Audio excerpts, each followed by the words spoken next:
Zia charitable trust দুর্নীতি মামলায় appeal বিভাগেও খালাস পেয়েছেন বিএনপি চেয়ারপারসন খালেদা জিয়া। 7 বছরের দণ্ড থেকে খালাস দেয়া হাইকোর্টের রায় বহাল রেখেছে আপিল বিভাগ। সোমবার সকালে 3 বিচারপতির আপিল বেঞ্চ এই রায় দেন। বিএনপির আইনজীবীরা বলছেন, খালেদা জিয়াকে অন্যায়ভাবে সাজা দিয়েছে শেখ হাসিনা সরকার। সর্বোচ্চ আদালতের রায়ে এটি প্রমাণিত হয়েছে।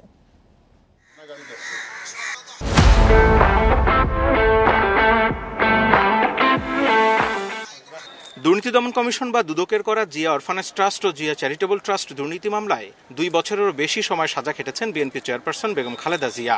পড়তে পারেননি নির্বাচনও। তবে সরকার পরিবর্তনের পর গত জানুয়ারিতে আপিল বিভাগ থেকে অরফানেজ ট্রাস্টের মামলা এবং সোমবার খালাস পেলেন চ্যারিটেবল ট্রাস্টের মামলা থেকে।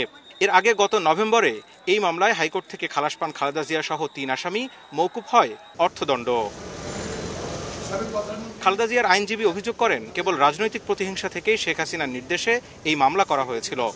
বেগম খালেদা অনেক হরের সম্মুখীন হয়েছে, তার এই বয়সে দীর্ঘদিন সেই থাকতে হয়েছে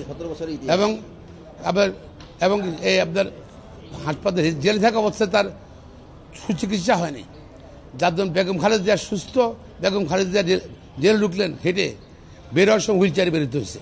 জিয়া পরিবারের বিরুদ্ধে যে সমস্ত মামলা যে জজই হাত দিয়েছেন সেই জজই পুরস্কার প্রাপ্ত হয়েছেন।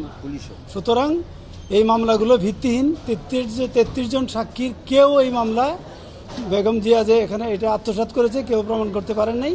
এই মামলায় দুদকও আদালতকে জানান, তৎকালীন প্রধানমন্ত্রী হিসেবে খালেদা জিয়া ক্ষমতার অপব্যবহার করে অন্যায়ভাবে লাভবান হয়েছেন এমন কোনো প্রমাণ পাওয়া যায়নি।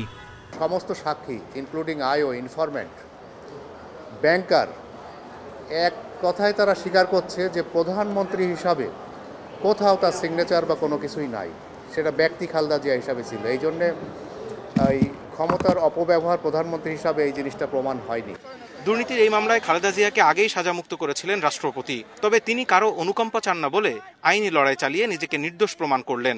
একটি হত্যা ও আরেকটি বিস্ফোরক মামলার নিষ্পত্তি হলেই খালেদা জিয়ার বিরুদ্ধে সকল মামলা নিষ্পত্তি হবে। Jahidul Bashar, independent news, Dhaka.